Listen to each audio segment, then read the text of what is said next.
পশ্চিমবঙ্গের বর্ধমানের মেয়ে আমি।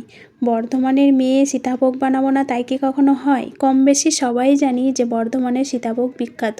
আর একটা সীতাভোগ বানাতে গেলে অনেক ঝামেলার ব্যাপার আছে। চালের গুঁড়ি, সুজি, ছানা নিখুঁতভাবে বানাতে গেলে অনেক সময় লেগে যায়। তো আমি সীতাভোগ বানিয়েছি মাত্র 10 মিনিটে, একদম দোকানের মতো ঝরঝরে। কিভাবে বানালাম এই দেখুন, এটা হচ্ছে সেমাইয়ের প্যাকেট, আমরা যেটা দুধ দিয়ে খেয়ে থাকি। এটা মাত্র 10 টাকা দাম। এই 10 টাকা প্যাকেট সেমাই দিয়ে কিন্তু আমি এই সীতাভোগটা বানাবো। আর খুবই ভালো খেতে হয়, আপনি বুঝতেই পারবেন না যে এটা আপনি সেমাই দিয়ে বানিয়েছেন। আর এই সেমাইটা কিন্তু এরকম সাদা এই সেমাইটাই নিতে হবে, অন্য ধরনের সেমাই যেটা আমরা পোলাও খেয়ে থাকি সেরকম কিন্তু নয়।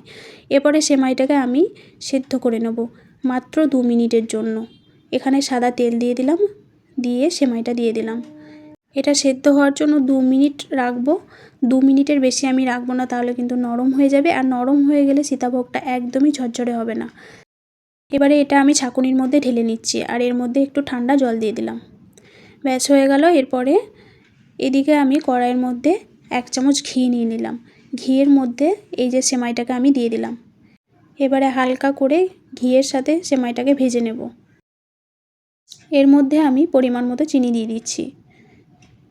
চিনিটা একটু বেশিই লাগবে, তার কারণ এটা যেহেতু মিষ্টি, সীতাভোগ বানানো হচ্ছে, মিষ্টিটা একটু বেশিই লাগবে।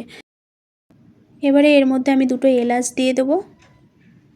এই চিনিটা দেওয়ার সাথে সাথে অনেকটা নরম হয়ে যাবে চিনিটা গলে যাওয়ার কারণে। এটা নাড়াচাড়া করতে করতেই কিন্তু আস্তে আস্তে শুকাতে থাকবে, আর এটা শুকাতে মানে ঝরঝরে হতে সময় লাগবে 4 থেকে 5 মিনিট।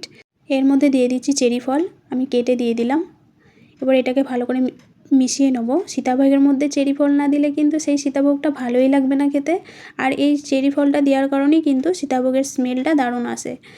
আমার কিন্তু সীতাভোগ রেডি হয়ে গেছে।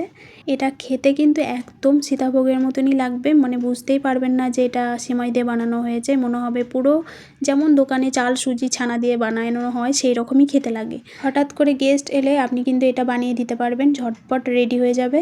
আর নিজেদেরও যখন মিষ্টি খেতে ইচ্ছে করবে তখন এটা বানিয়ে খেতে পারবেন। আজকের রেসিপিটা আপনার কাছে কেমন লাগলো প্রতিবারের মতো কমেন্টে জানিয়ে যাবেন। টাটা। একে বাংলার আশা, একে বাংলার আশা।